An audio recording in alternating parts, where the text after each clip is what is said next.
Welcome to the Human Experience Podcast, the only podcast designed to fuse your left and right brain hemispheres and feed it the most entertaining and mentally engaging topics on the planet.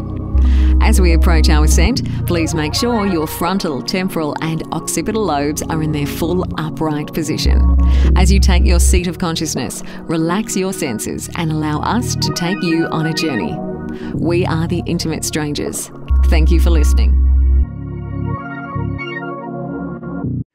Our guest today, it's a very phenomenal story. He dove headfirst into a very curious quest that we are going to hear right now. My guest's name is Kostas Danaos, and the book is called The Magus of Java, The Teachings of an Authentic Taoist Immortal. Kostas, my good sir, welcome to HXP. Thank you, Xavier. Nice to be here. So, Kostas, I read this book last night, and wow, I mean, it's truly a fascinating read. I gotta ask you. Well, let's I'm getting right into the cut of it, but let's back up a little bit. Let's tell the audience a little bit about yourself and who you are, please. Well, that's a complex question. I like to think I'm just a simple person who is interested in a lot of different things. I've done martial arts forever. I have degrees in two fields of engineering. I've worked for the defense industry, for the software industry. I've worked in academia. At the moment, I'm working for the software industry in an executive position. I'm just a guy that likes to do a lot of different things. It's intriguing. So then, tell me, let's bring it into, this call into action, this story arc of this journey, this quest for you that began for you. Because, by trade, you're an engineer, you're a scientist, right? I mean, would you call yourself a skeptic?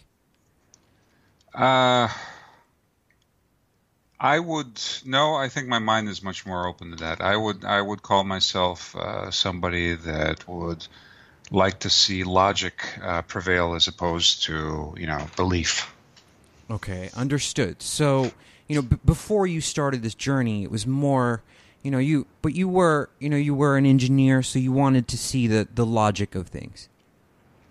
Well, that's the case.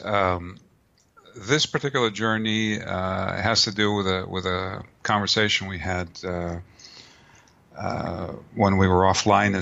That, if you remember, we discussed why you were doing this, and you said you wanted to know more about life.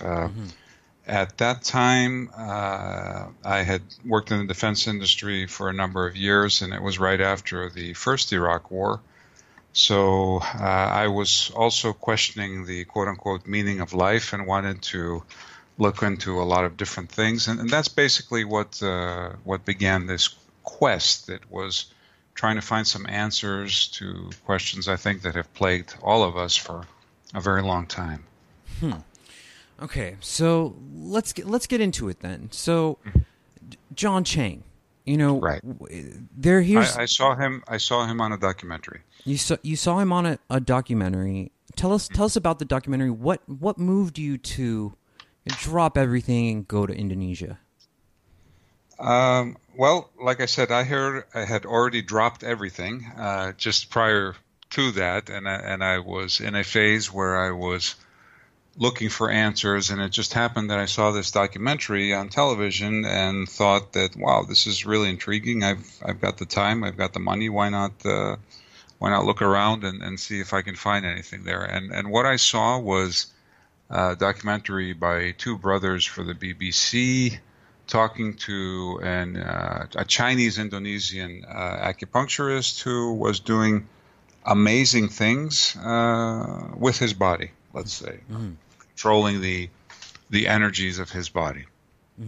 He was able to generate an electric current and use it both to heal and as a means of defense. Okay. And there was, but in the documentary itself, there were these things that you noticed, and it compelled you to find him. Yeah, there were, okay, speaking as an engineer, for example, the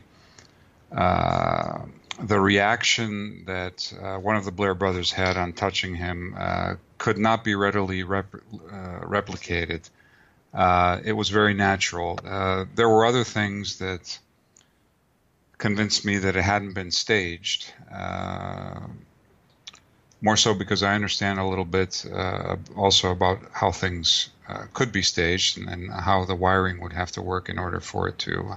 In any case, the documentary convinced me. I got on a plane and wound up in Indonesia. Okay, so lay the stage for us. You're in Indonesia. Do you have any idea of where you're going or not a clue? I don't speak a word of the language. I've never been to Indonesia before. I knew two things. Number one, that he was Chinese. And therefore, if you understand the culture and the history of the nation, you know that this particular demographic lives in very segregated communities. So the first thing that I did when I went to Jakarta is try to find where the Chinese lived. And then again, logic, as we said, I reasoned if there has to be a temple where somebody knows about this man. So I very deliberately set out to find a Chinese neighborhood, which was Glodok, and find a Taoist temple and start asking questions like a moron. You know, hi, I'm a dumb foreigner here. I don't speak a word of your language, but I'm looking for this guy. Do you know him? And it kind of worked after a while. So, and eventually you get to what I would call, the gatekeepers, like these right. people who are sort of on the outskirts of learning from the master John Chang directly, and they're screening you, they're vetting you. Exactly. They thought I was a spy from the CIA. Okay. I mean, and so eventually you get to meet this guy that you've been looking for this whole time, John Chang, the master. Correct. And what was your impression of him? Well, initially? I remember being stunned. He's a very small man. I'm 6'2", and he was about half that size. Very humble, very unassuming. Also very wealthy. To make a point, he had managed to make quite a fortune in the trade business, import-export, and therefore he would offer his acupuncture services for free every day to anyone that walked through his door.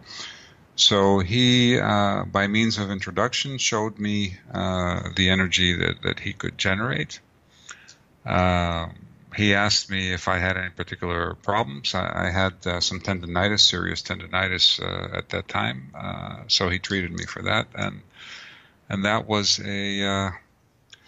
quite an experience. Let's say, feeling that basically it's like being connected to an outlet, an electrical outlet, and it going on and on and on.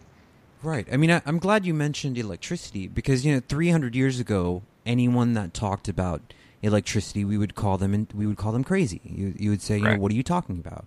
So, you're experiencing this healing. Did you feel as if there was something special about this man when you met him and when you encountered him? When I saw him, I mean, if he was walking down the street, sure, I wouldn't look twice at him. Okay. There was nothing that distinguished him from anyone else. At what point in this did you decide I want to apprentice with this person? Oh, I wanted to apprentice with him before I went to Indonesia. That was the whole point. I wanted to figure out how he could do that. I had studied Tibetan Buddhism for a number of years before then, where similar physical phenomena manifest as heat. So the Tumo meditation had been documented by Herbert Benson of Harvard, going all the way back to 1981. And again, the interesting thing with the Tumo meditation is that it also disrupts the boundaries of what is considered possible for human physiology, because if these monks generate intense heat and protect themselves in cold at a very high altitude, and the test that they use is that they have to dry 7 sheets, if I remember correctly. So they're in the middle of a winter field in the snow at 5,000 meters elevation, and the novices go and they dip blankets in freezing cold water, and then they put them on these monks, and the documentaries actually show heat rising, as the water evaporates. And to get the title of Repa, to be able to qualify for their senior status, they have to dry 7 sheets. If I remember correctly, don't hold me to this, because it's been a long time. But I knew that the mind could affect human physiology and exceed the boundaries, because I had direct experience of that even before I went to see John Chang. And so his particular manifestation of that, of the power of the mind, was quite intriguing, because it could be used for therapeutic purposes. It could be used for martial purposes. It was, let's say, one step more than the capabilities of the monks, if you exclude enlightenment from the picture, because what the monks are doing are for religious reasons. They're trying to dissolve the knots of their internal makeup so that they can reach enlightenment. The Mopai method is something that's a little bit different, similar but different. Okay, so I just played this video of John Chang, and he has his hand over this newspaper, and he sets it on fire. Yep. How would you say he's doing this? What is this energy called that he's using? Well, the energy that he's using is called qi. Theoretically, what he does is that he provides it in such a concentrated and focused amount that he's able to generate the heat, the required heat to set the paper on fire. There are a number of videos of him being tested by scientists for the electrogeneration, which is a term that I coined. You could, by just extend that verified, let's say, ability and say that he can focus it like a laser and set a newspaper on fire. So the chi is an internal energy. It's like an internal electricity, that there's a positive and negative force that he's transmitting externally out of his body. Are you asking me as a physicist? Are you asking me as Kostas? Are you asking me how are you asking me to describe I'm asking this? In your own experience, what is going on here? I mean, well, it feels like electricity, but it's not measurable on a voltmeter or amp meter, and he was only able to light a particular type of LED. So I don't know what it is or how it manifests. How do you move your hand? Mm-hmm. Yeah. So, no, seriously, Xavier, how do you move your hand? I mean, it's just an electrical signal that I'm sending into my brain. It's an electrical signel that your brain cortex generates. Right. The electrical signal that I'm thinking it, runs and so down it your arm. happens. Correct. Right? Yes. Right. And are you thinking it first and then it happens? Or, I mean, how do you decide to move your hand? Who are you? Yeah. Is it the neurons that are firing in order to... So, you start going into questions like this, and you're really asking questions about the fundamental nature of our existence. Sure. I mean, do we exist independent of the physical form? I mean, do you decide to move your hand the instant that the neurons are fired? And if so, why are those neurons firing? Who tells them what to do? Right. And if this is a question that can be answered, is it the same energy? Is it the same medium that as the electricity that we've measured that courses through our neurons? I don't know. I can't answer any of these questions. I mean, it's just idle speculation. So, John Chang, this master that you studied under, he said, was he any different? Did he pretend to be any different than anyone else? Did he claim himself to be superhuman or any of those things? Define superhuman. Superhuman with some sort of special ability, like maybe it's a genetic mutation that gives him special powers. No. So this is something that he attained. He was not born that way. He attained it through practice and perseverance. Okay, so would you say that it's possible for anyone to attain these abilities? I definitely say that it's not possible for anyone to attain, any more than it is possible for anyone to become a Tibetan Buddhist Repa or a fighter pilot. There are certain prerequisites that have to be in place in order for a person to qualify to be able to complete the training and assume the role. A lot of people wash out. A lot of people get hurt. And the training is very dangerous. I know for example, in Tibetan Buddhism, I believe it was 1 in 7 that succeeded. And I can tell you from the Mopai training that a lot of people got sick that I know. Some of them are dead. So, it's not everyone can complete this training the same way that not everyone can become a heavyweight champion of the world, and the same way not everyone can become a fighter pilot. There are prerequisites that have to be put in place in order for someone to achieve this. I don't know what they are. I couldn't tell you, that there's no characterization of what's required in order to be able to be like this. So you would liken it to like an Olympic athlete that is highly specialized in what they do. They've focused, they've trained, whether it's meditation or something else, it's something they've practiced over and over, and they're just good at doing. Yeah, I would put it beyond that. I'm 60 years old. I've been playing music for 53 years. I'm terrible at it. So no amount of practice or perseverance has ever allowed me to become a musician the way that I would like to be. Therefore, there is a genetic component to it, a karmic, if you will.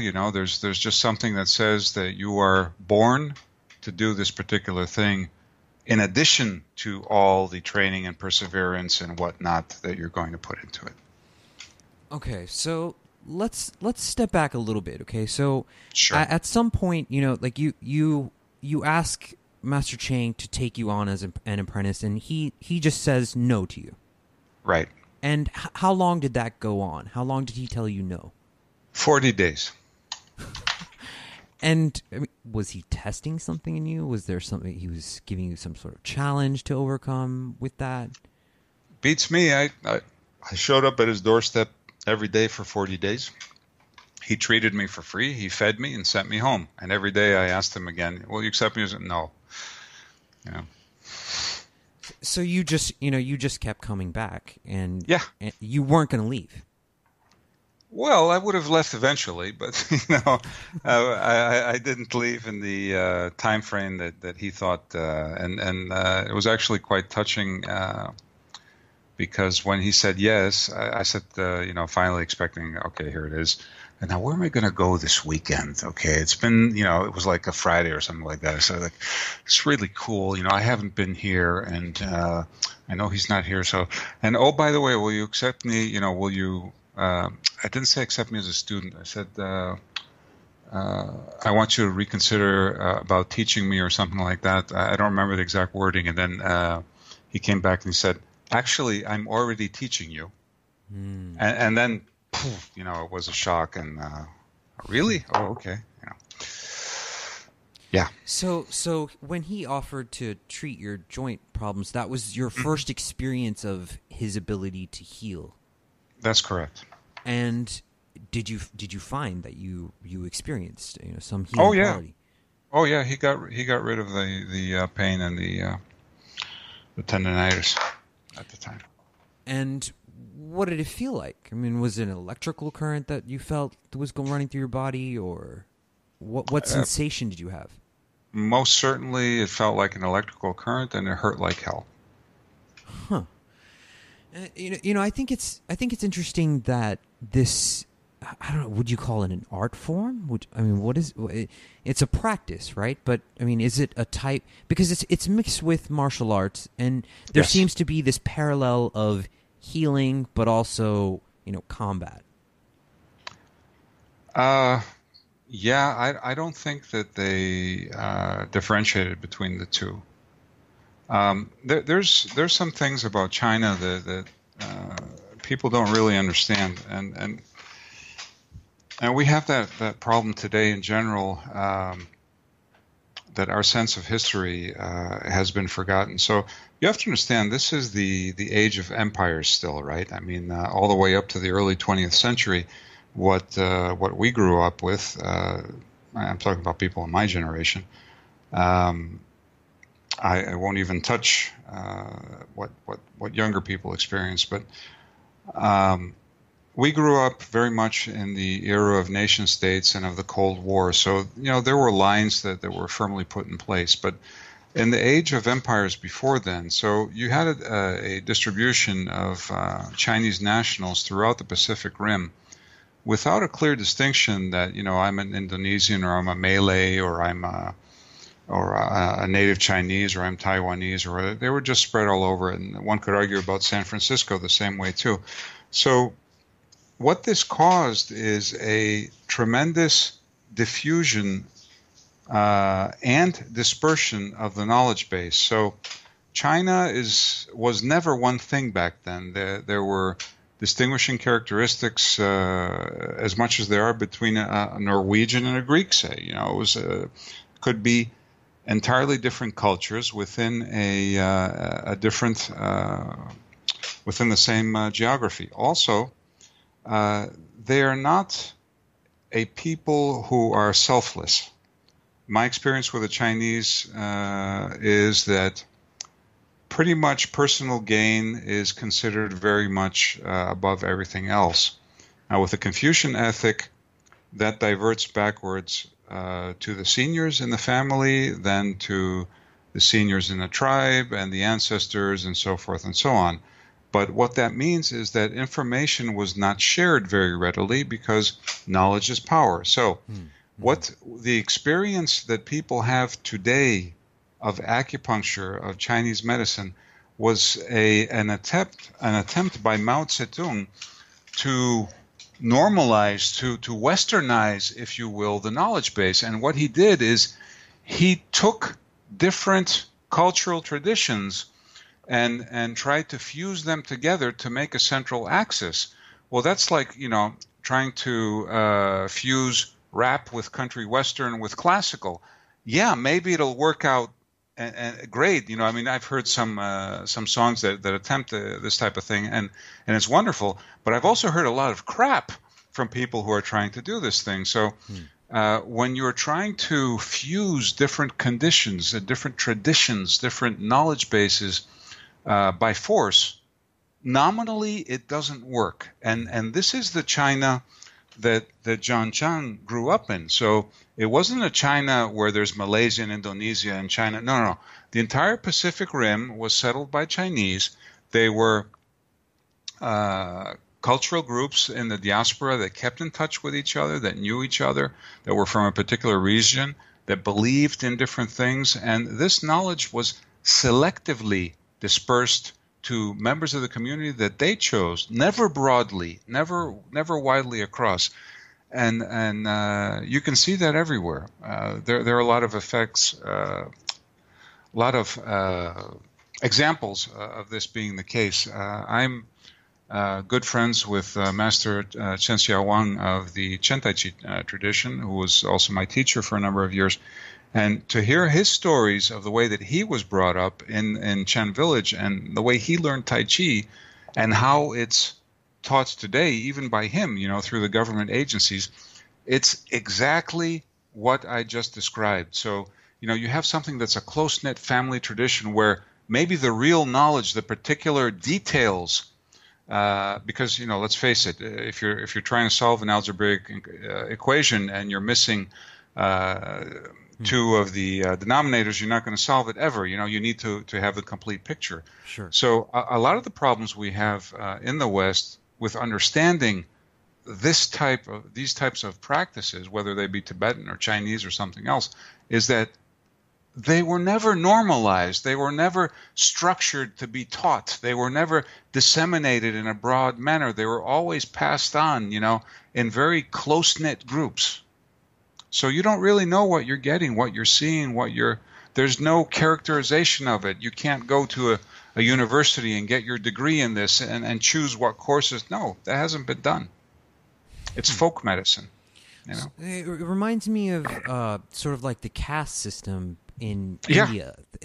But there were no castes. It was a family thing. It was little groups of people that decided that they liked each other. And the castes might have been fighting within themselves. If you read the book, the stories that John Chang was telling me, most of these people didn't like each other. They were fighting each other, trying to kill each other. To prove who was the most powerful. Mm-hmm. So it was very different from what we expect. And part of the problems that we have with that in the West is that we try to project our own cultural background, our own conclusions, our own expectations, if you will, on their particular cultural subset.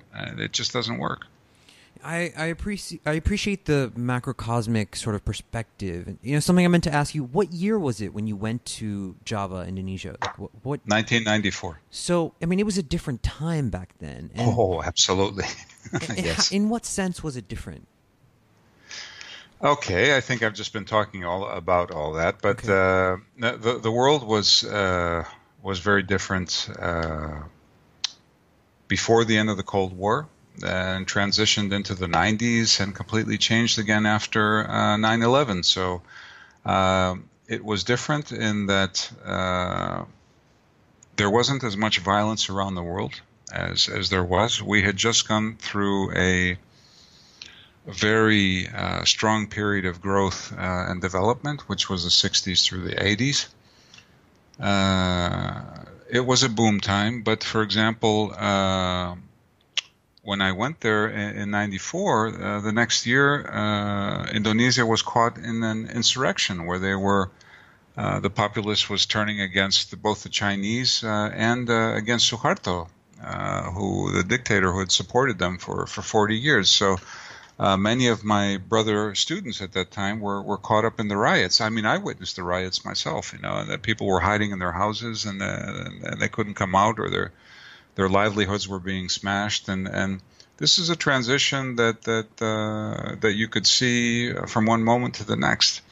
It was a different world in that back then people were still, let's say, at the tail end of the spirit that was first developed in the 60s, which was one of sharing and transition and trying to look out for each other. And now I'm afraid that that's no longer there. Okay. And, it didn't worry you. Like, you weren't afraid about, going into this country, not having any idea. You just kind of went for it? I used to do that for a living, so I wasn't really particularly afraid of that, no. Okay, so let's move back into, the system of learning that you encountered. And, there are levels to this system. Correct. How many levels are there? 72, if I remember correctly. And you completed the whole 72? Oh, no. God, no. No, not even close. Why such a sharp reaction? What? I think at that time, John Chang might have been level 18, if I remember correctly. So what level did you get to?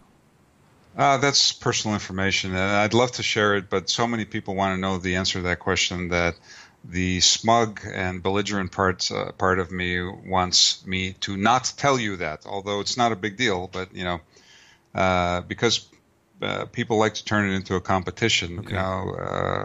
My guy reached this level, your guy didn't. So sure. I'd never answer that question. Yeah. Okay, so would you relate this level system to the chakra system in the human body? To some extent, yes. More so to the chakra and nadi system than the chakra system itself. So, like I said, I've also studied the Tibetan Naropa yogas, which are very much focused on the seven centerline chakras. The Mopai system is more focused on the peripheral uh, points all around the center line, as well as the center line, but it's a bit more diverse and distributed. It has um, different end goals than the system that again has been brought to the West and popularized through almost 100 years now of writings of esoteric authors. So, Okay. Yeah. Okay. So level one. Let's start with level one. I mean, this involves filling the simple meditation. That's all it is. Simple meditation and breathing. Meditation and breathing. Proper breathing coupled with meditation. Okay. Level two. Pressurizing the chi that you have filled your dantian with in level one until it becomes a hard little ball, and then starting to move that ball left, right, up, and down. Okay. In an X. Explain that to me one more time in a different way, please. So you're pushing out a ball of energy through the dantian, like a. You're okay. So I imagine that most of your listeners know what the dantian is. So let's imagine that you have a dantian, which one of the Mopai seniors postulated was the end of the umbilical cord when we're a baby. So therefore, one of the first cells formed in the human body, and you fill that up with chi, whatever chi is, and then once you're filled, you start compressing it so that it becomes a little hard ball, and you do that with specific breathing, breath retention, and meditation again. Okay. And then you start moving it around. You start moving it around so that, for example, you can drive that energy into your hands, into your legs. You control where it's flowing. So, what's the difference between yin and yang? I mean, it's like a positive and negative flow, right? Very easy question to answer. You know what the sun is, right? Sure. Great. You see it every morning. Do you know what a black hole is? Yeah, it's a point of gravitational pull that's larger than even light can't escape it. Right. It's a pronounced concentration of a gravitational well, and such that the mass actually collapses within the hole. So there's it has infinite mass, let's say. But you've never seen one, because if you did, you'd be dead, because you couldn't get close to one. So we postulate what it is because a very brilliant mathematician described it to us using a language that can be replicated through our disciplines, through Western science and mathematics. But I think it was just recently that an optical image of a black hole was for the first time made public, right? So it looks like we expected it to. So yin and yang is like that. Yang is the sun, which you can see. It's there. You can feel its energy. You go out, lay on a beach, you know what all the sun is about. But can you really tell me what gravity is? I mean, how can you describe it? It pulls you down, yeah, so you know its effects, but you don't really know what it is, do you? And a black hole is even worse. You couldn't describe it to save your life. So yin is like that, and yang is like the sun. Okay. So what's happening in the human body when you're channeling? I mean, which of the energy are you channeling? Only yang. So yang is the creative force, would you say? That's correct, yeah. In order to channel yin, you have to be like John Chang. That's the whole point of the discipline, is to be able to control the yin force as well. The rest of us can only control yang. So in level 2, the students were tested through the usage of telekinesis. If you want to call it that, yeah, okay. You were moving objects with your mind. No, we were trying to push our chi to a suitable distance where it can generate a feeble enough force to blow over a piece of paper. So you were moving objects, with this energy. Right. Not with my mind. I wasn't sitting there and concentrating and they would just fall over. Okay. It took a lot of physical effort in order for it to happen. Describe the process. So you're pushing out this yang force out of the dantian and then into the object? Up to your heart? No. Up to your heart. You pull it in from your dantian up to your heart and then out of your palm towards the particular object in question. Okay. And, how long did it take you to get to this point where you were able to physically impact or affect an object? Oh, quite a number of years. Can't remember right now. It's, like 5 or 6 years, probably. What did the training involve? Like, what were you doing inside? What were you meditating on? You were doing breathing, compression, breath retention, and meditation. You weren't praying to anything. It was purely a physiological transformation within the body. Huh. No mantras, no prayers, no nothing like that. You hold your breath, you move a certain way, you do certain movements, you try to push the energy out your palm. How long did it take you to get to a point where you moved, a pack of cigarettes, for example? I don't think I've ever moved a pack of cigarettes. It was a video carton for me. Okay. No, it was a video carton. You remember video cassettes? Sure. There was these things that we used to plug into video players, Blockbuster and all that. Sure. Way back in the day, yeah. So everyone had those things laying around, and that's what we used. How long? I don't. To be honest, I don't remember, Xavier.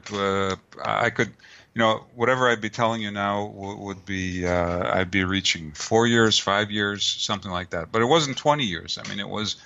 It was a reasonable amount of time. But you saw John. You saw him levitate. Mm-hmm. He was off of the ground levitating. So he was pushing this energy underneath his feet, and it was holding him up in the air. No clue. No clue. And how do you know that he was levitating or making me see him levitate? I don't know. It wasn't done in a lab. I was just describing things that I saw and experienced. It's really funny because most of the people that I discussed the book with, for example, they say, "Oh, you wrote that John's master had a fight with the other guy, and they tore a forest around, the jungle down around them." I said, "Yep." And he goes, "That can't be true." And I don't know if it's true or not. I was sitting on the guy's porch, and he was telling me a story, and that's what the book is saying. Whether or not it's true, I doubt that even he knows. He heard it from his teacher. So you have to differentiate between what, regardless of whether or not it's written in the book as a personal experience. I cannot say what is true and what is not true other than the things that I have tested myself scientifically. So in this case, I can tell you that I saw this, and yep. So it's empirical. We're not Exactly. In a lab setting. That's a good word. We're not able to test this objectively. We can't even reproduce the results, accurately enough to say this is what was going on. Correct. However, other disciplines such as Tibetan Tumo have been tested in the lab. There was which anyone can read if you look up Herbert Benson's work going all the way back to 1981. A couple years ago, I think it was 2005, yogi called Prahlad Jani from in India went into a testing chamber and didn't eat and didn't drink and didn't pee for about 40 days until he got tired and he ran off. And these things have been clinically documented. I mean, these people agreed to do it in the laboratory, and therefore they're parts of the literature. So, what can I say for John as far as clinical trials are concerned? I know that he's been tested with machinery by multiple scientists. It's online also as far as the electrogeneration is concerned. And I know what I saw was my co-student Handoko's leg, which was thinner than my wrist, crippled by polio at the age of 4. And over a period of 3 years, it became a normal leg. So that's something that I will never forget. That's clinically documented because the man has his before and after examinations, and it should. It's not, unfortunately, a part of the literature, but it should be. But that's something that I can testify to seeing myself as hard evidence and knowing it's true because, like the Apostle Thomas, I put my hands on it. I saw it. I measured it. It happened in front of me. It couldn't have been hypnosis. It couldn't have been hysteria. It couldn't have been a magician's trickery. David Blaine levitated. What's the other guy's name? The other Dave? Darren Brown? No, another David. Copperfield? David Copperfield levitated. Sure. So, yeah, they did it. Lots of people saw them. It's unless something is established in a laboratory, it's simply an empirical first-person experience and should not be considered more than that. Okay, fair enough. So why write the book then? Why spread this information? Very good question. Very good question. Probably the best question I've ever been asked. So, since in the last 15 years, maybe even the last 20 years, very many things, bad things, that far wiser, more knowledgeable, and certainly more talented people than myself had foreseen that were coming are happening. Okay, the environment is degrading. We fill the oceans with plastics. Climate change can no longer be contested. Human society has become us versus them on all fronts. Mm-hmm. We are entering into a period that I long ago called the decline. Mm-hmm. And it's a cyclical thing. It happens. I saw it coming in the 90s. I wanted to do my part to combat it. I foolishly thought, being a younger man at the time, that trying to emphasize spirituality in the world would prevent or contribute towards ameliorating the effects of what I saw coming. But unfortunately, the opposition is far better organized than well-wishers, and we need to deal with what's happening now, and we need to deal with it aggressively. I was just hoping that I could do my part to have people consider that, hey, what you're living is not all there is, that there's much more to you, to society, to our potential, to anything that we can hope for. Okay, so the book for you was written as a sort of message to humanity in a way? Yeah. That sounds far more pompous than I intended, but yeah, that's pretty much it. It's just it was a letter of hope, let's say, a missive of hope that Did it work? It helped a lot of people. Okay. I don't know what it means did it work when in the initial stages of being Kostas Danaos? It was very popular. A lot of people wrote me very touching letters about how it affected their lives. I think I personally helped quite a few people, maybe a couple hundred with different things. And then it just became too much because the the demands of people far exceed one's capacity to help them, and I couldn't cope anymore. So I just closed that part of my life down and reverted back to being a normal person. Okay, so I mean, we talked a little bit about this just in the small amount of contact that we have had before the show, and you said that you changed. Something for you changed. Mm-hmm. So, what changed?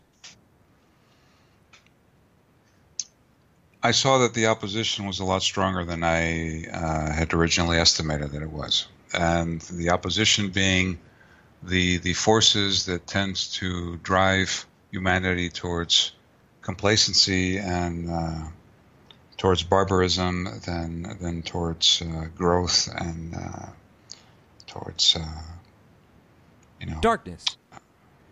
Well, we call it what you will. There's a parable from the Greek Orthodox Church where there's this saint that's praying, and he asks an angel to show him a vision of hell. And the angel takes him to a place where there's these people. They're sitting around a table. The table is full of anything that they can imagine to eat and drink, but they're all starving to death because they are forced to use these very long spoons that they can't reach their mouth. So while they have all these food and drink in front of them, they're all hungry and cursing and wailing and the rest. And then he asks him to show him heaven, and it's exactly the same scene, except the people are using the spoons to feed each other because the length of the spoon is so much that you can reach the person across from you on the table. Sure. And everybody was happy and smiling and this and that. So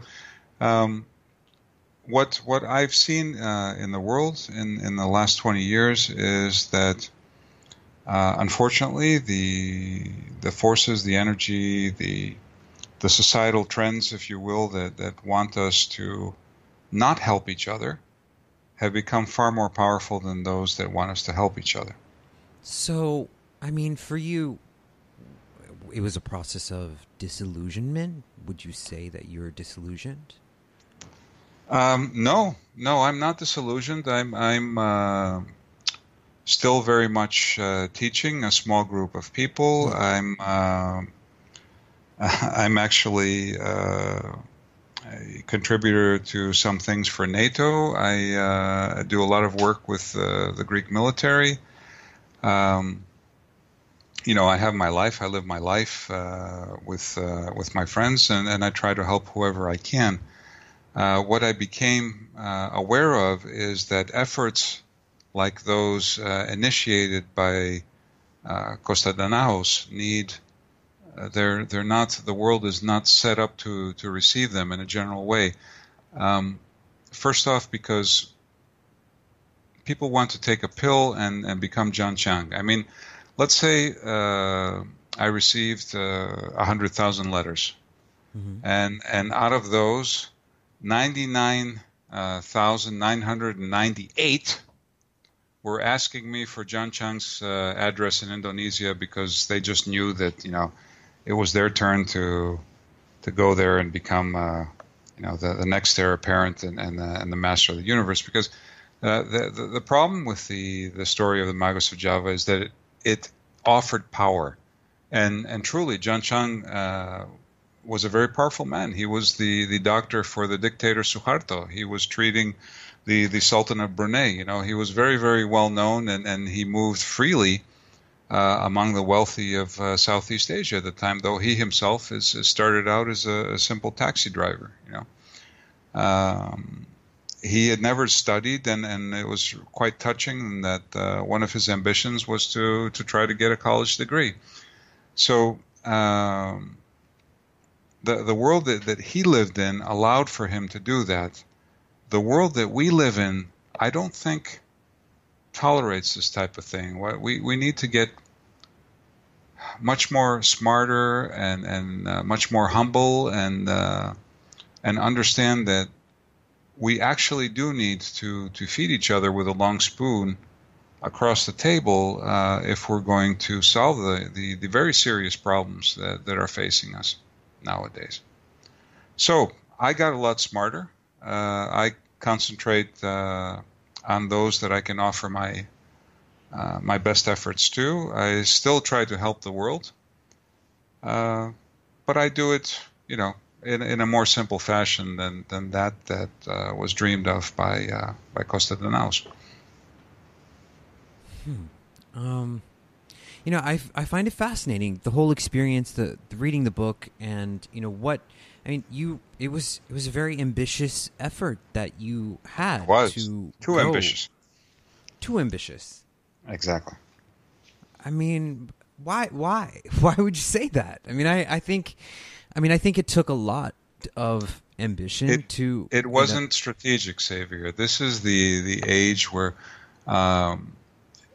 we need to program our campaigns and spread them out across long distances in time.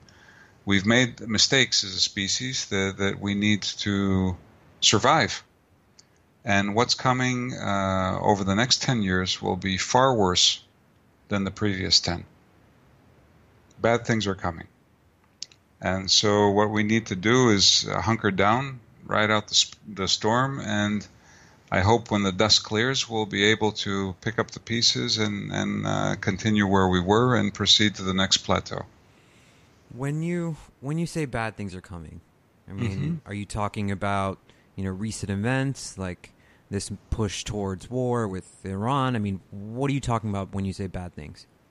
Well, let's take war off the table, because you never know when war is going to come or go. If you read all the strategic analysis that have been put out in over the past 3 years, everybody is expecting a major war. But let's stay with the climate. You have, at the moment, there's 100 million people in Nigeria, of which 70 million can't feed themselves. Where are they going to go? What are we going to do with them? Well, I can tell you what's going to happen. They're going to come north to Europe. And that's going to cause a lot of social strife, which we're already seeing. Mm-hmm. Yeah. Mm-hmm. And what are we going to do? Are we going to push them in the sea? Are we going to open up our arms and welcome them? Are we going to, do what? Build a wall? Your guess is could be, maybe that, you've heard that in the U.S. So, and it's a little bit of the same thing. But these pressures that we've put on our ecosystem and our societal structures are going to reach a peak.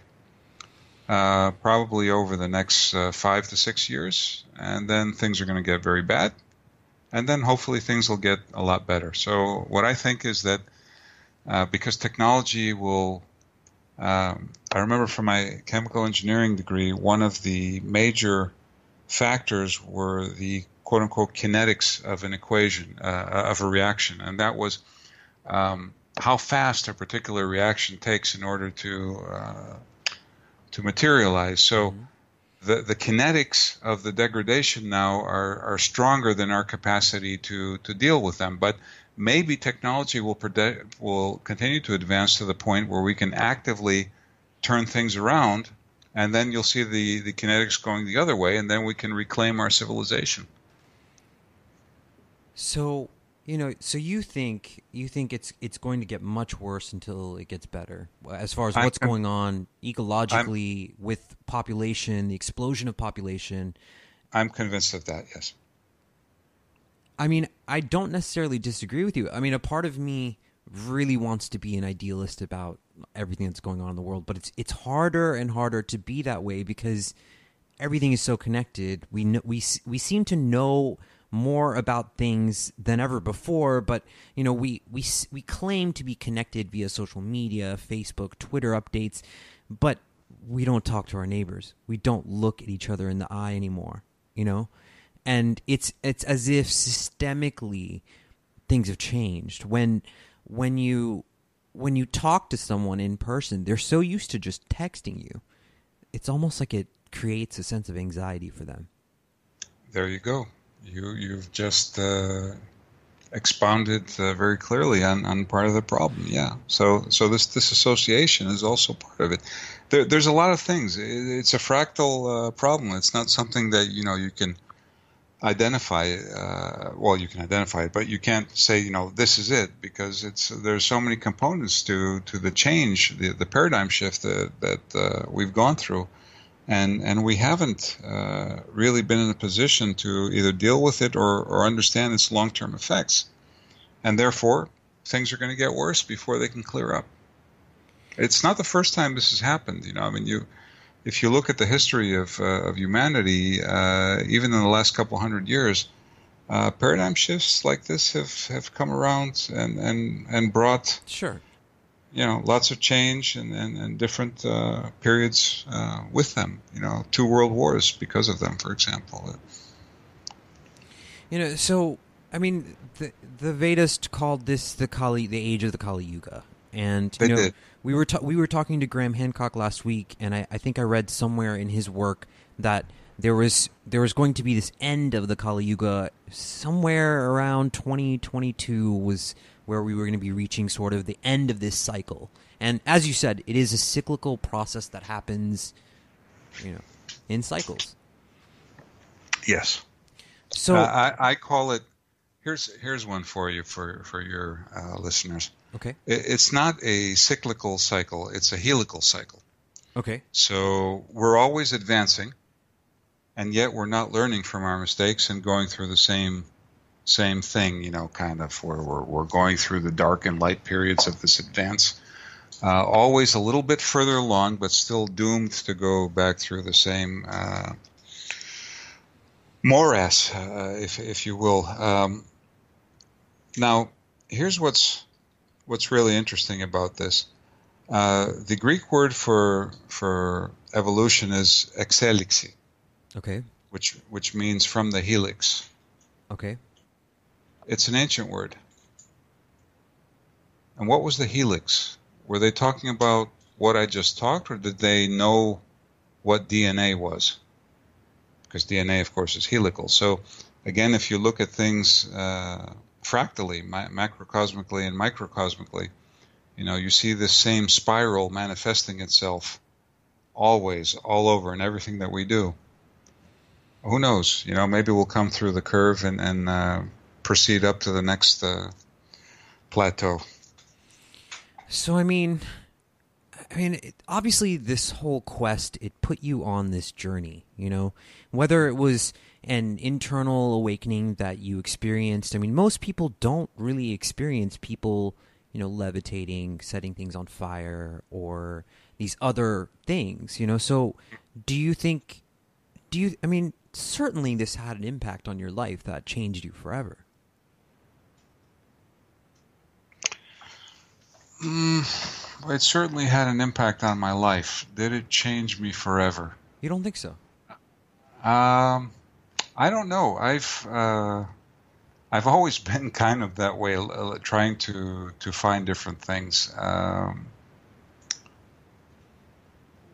It certainly provided me with enhanced awareness, and certainly gave me greater experiences.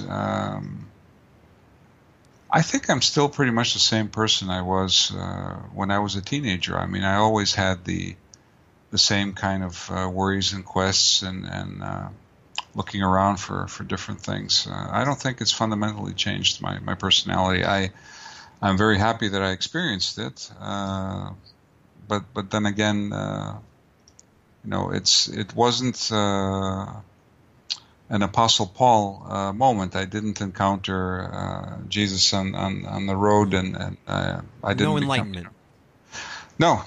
It was one more thing that I said, wow, okay, way cool, and then let's just keep walking. That's really intriguing. I didn't expect that. I didn't expect that from. I'm like, what did you ever find out?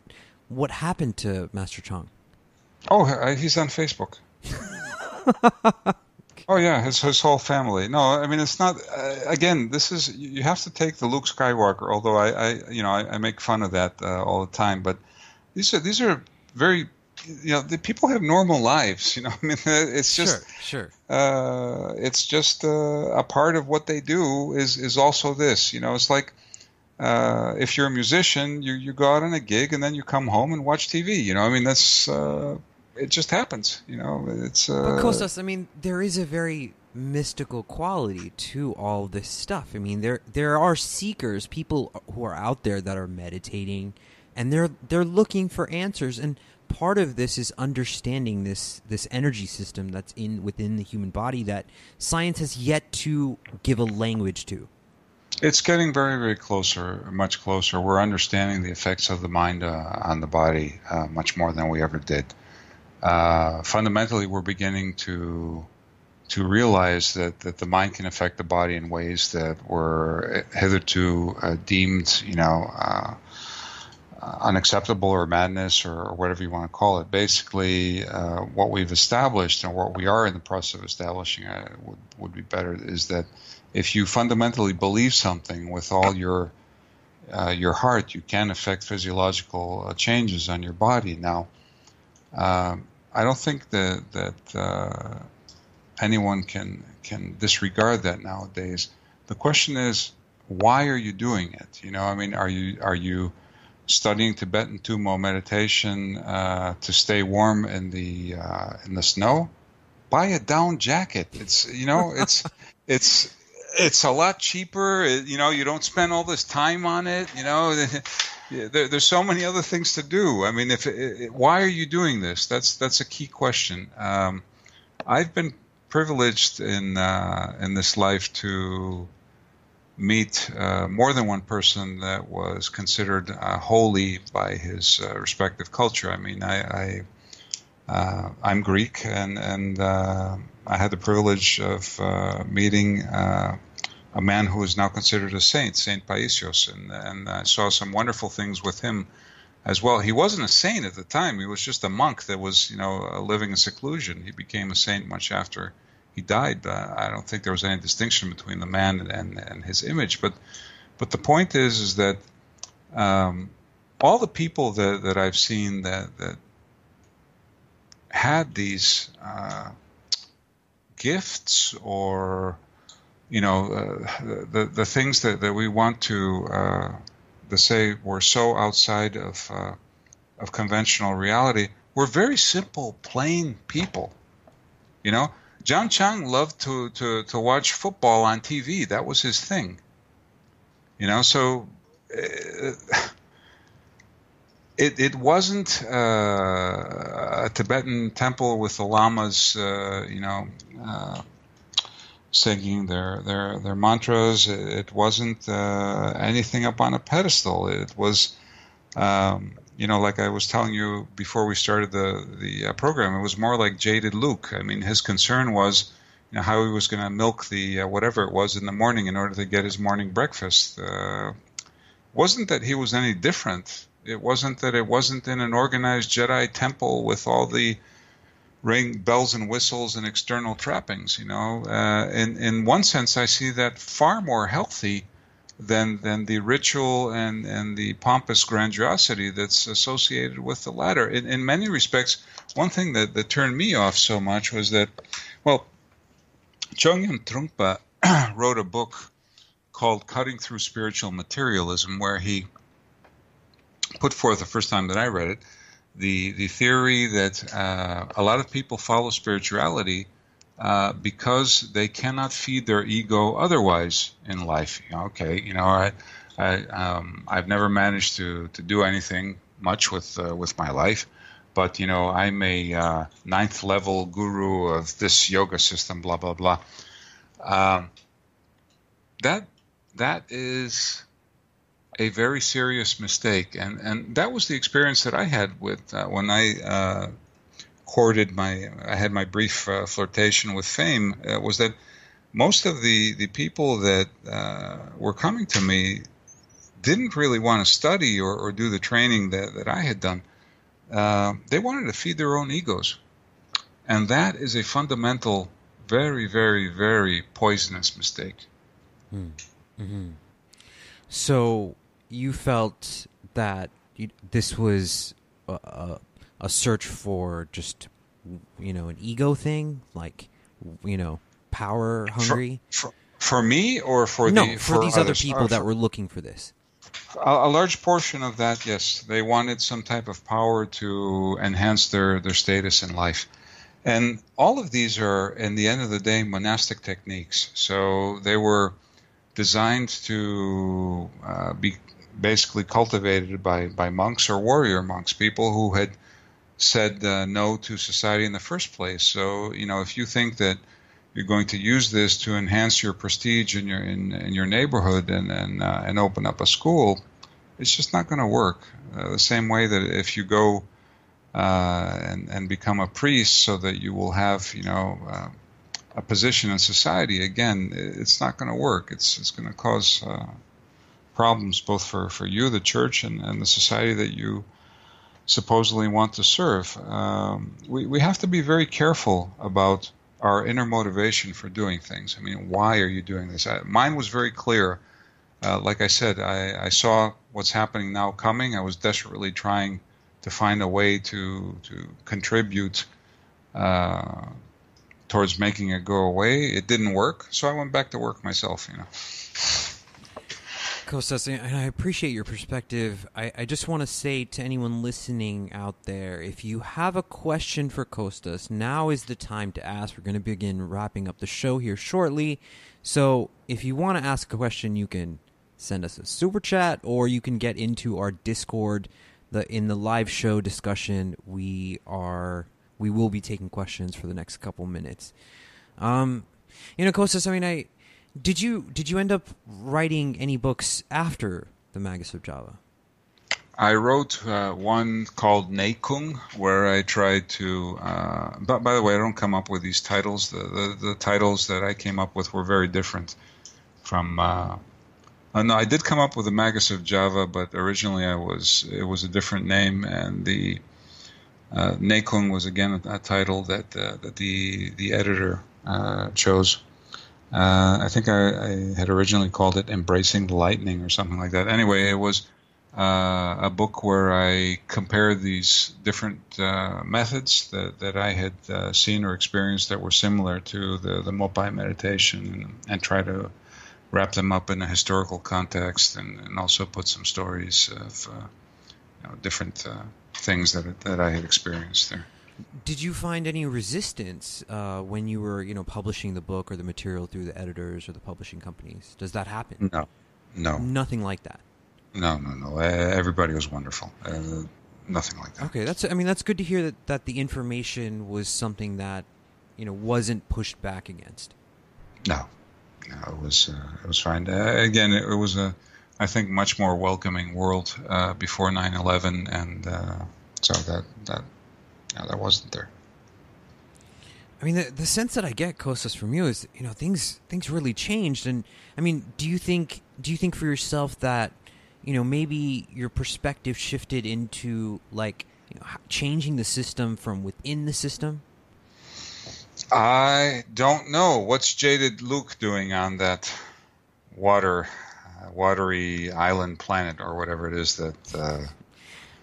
Yeah. I mean, that's the way you regard yourself, as this, jaded Luke. Like, you're the... No, it's just a very humorous prototype that I felt like using. I don't know why I've latched onto that. But, I mean, what happened to you, man? I mean, there's something. It seems like something happened that it almost feels like it burnt you out a little bit. If I may speak a little bit frankly.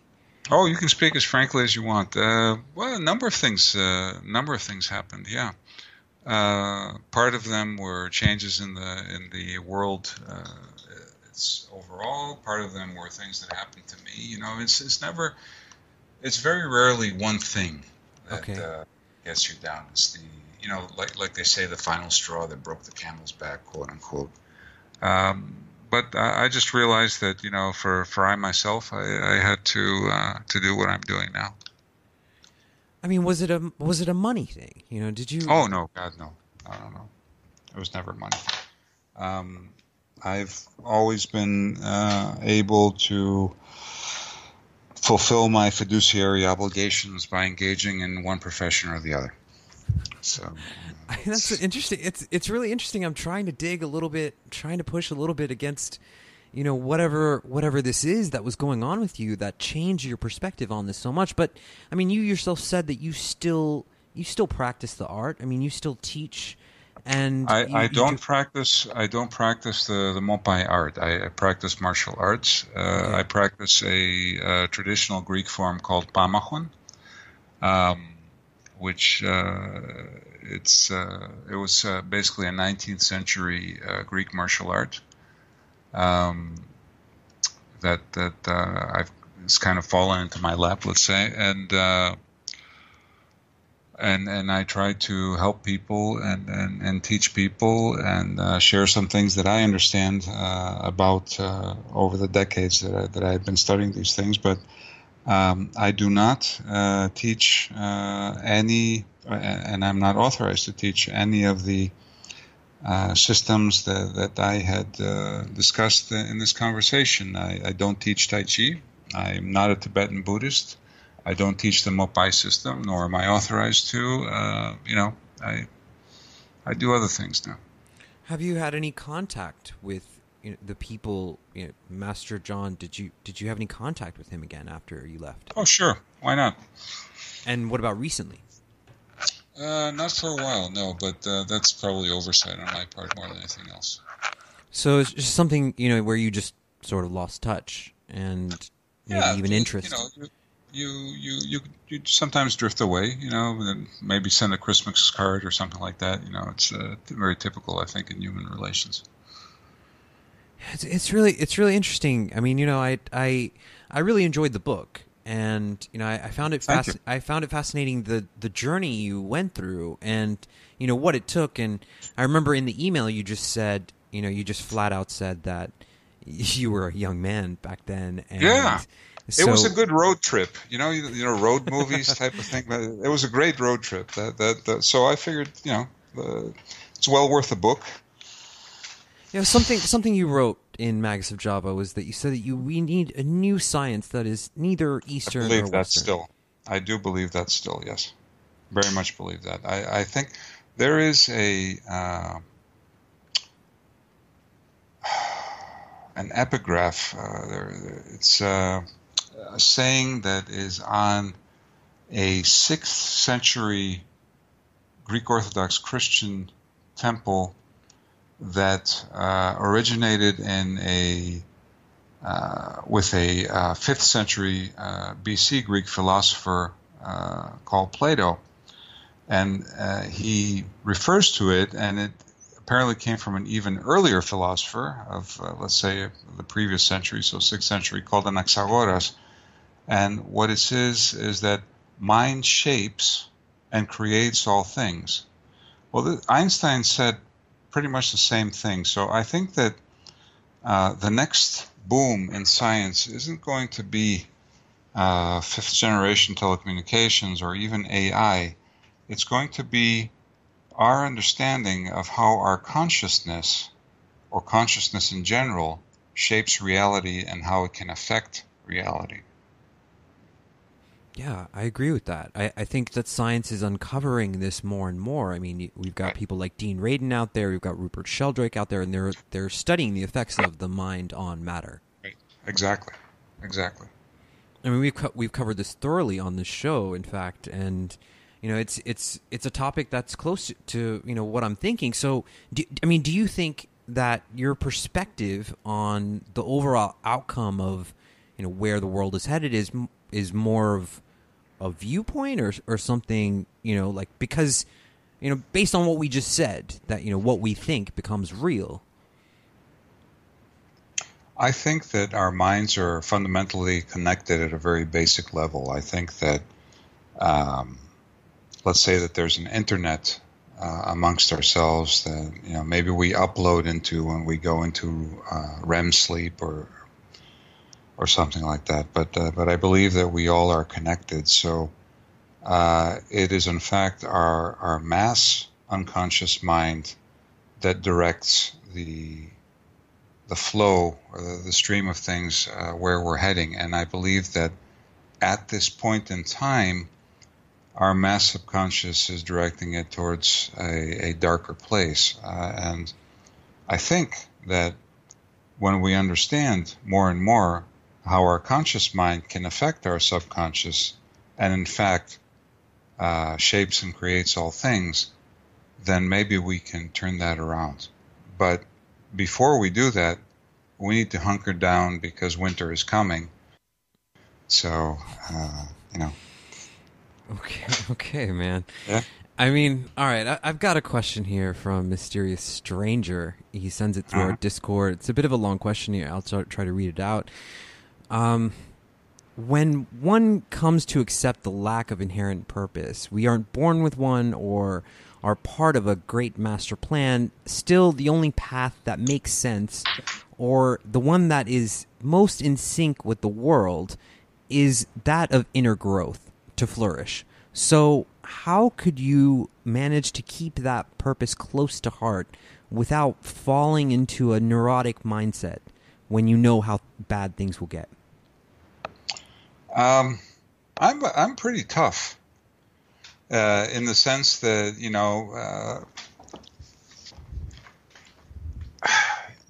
it's the only fight that's worth fighting. Why give up?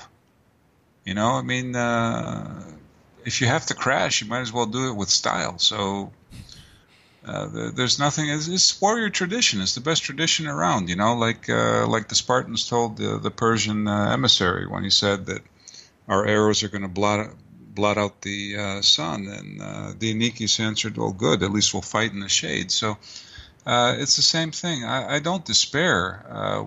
What I try to do is, as I mentioned earlier, handle it from a logistics and strategic standpoint. I see how far my own energy goes and how far my own resources goes, and I say, okay, I'm going to help these many people and get these many people straight, and then maybe these people can help another dozen people and those other dozen people and so forth and so on. What I'm not going to try to do is overextend my flank and get swamped. You need a significantly larger resource base to do that. I mean, John Kennedy lit a match and put man on the moon in, what was it, 8 years, I think. Wasn't it 61 where he said that we need to go to the moon and I remember the speech, yeah, something like that. Something like that, and I think so. It was 8 years, and in '69 we did. But that was the resources of a very inspired nation, and it was a passion that swept everybody away, and we did it. We managed to do it. I don't see this type of inspiration and incentive and this type of vision and dream prevalent anywhere. So what I need to do, or what everybody needs to do, is say, okay, we need to do good things. Fine. How many people can I assist in doing good things? 1, 2, 3. That's it. I'm not going to overextend myself. If I help these 3, they might help another 4, and so forth and so on. And I think that's the way that you avoid becoming bitter and burnt out. When you're in a firefight, you take cover and you shoot back when you can. So you're saying that we should affect change within our own communities and the people that are close to us? Absolutely. Your own families, your own communities, your circles, or whatever you can. I don't care if it's over the internet. Don't try to affect 10,000 people. Leave that for Kim Kardashian. Try to affect 1, 2, 7 that you can impact their lives, and let those 7 impact another 7 and grow exponentially that way. So, Kostas, maybe I got the wrong impression from you, man, and I apologize for that. I got the impression that, you disconnected from this because you gave up in a way, but you didn't. You didn't give up at all. No. Just became smarter. And in the sense of being smarter, you just mean more strategic, affecting those people close to you and implementing that change for the people, that were in your daily life, maybe. You need to be subtle when like a special forces operation. It's not a bunch of people. It's not a battalion. It's a small group. And then they do things by being more mobile and quiet and getting the job done. And I think that's how we need to handle the tasks at hand. We need to be smarter, and then we need to not spread ourselves out too thin, and that's what I'm saying. I mean, what was it that Buddha said? Like one candle flame to another, right? Absolutely. Skillful means. Skillful means. Kostas, I really appreciate your time, my good sir. Where can people find your work? Where can people find more about you? www.pamachon.gr. PAMMACHON.gr is my website. And are you working on anything these days, right now, lately? I mean, is there anything that people should look out for? I mean, where are you? You're living in Greece, right? No, I'm in Brussels now at the moment, actually. Okay. But yeah. I'm a kind of a globetrotter in some senses. I'm in Brussels, yeah. So you're keeping Greece is home. Okay, and I mean, are you working on anything new? Are you working on a new book anytime soon, or anything like that? A new book.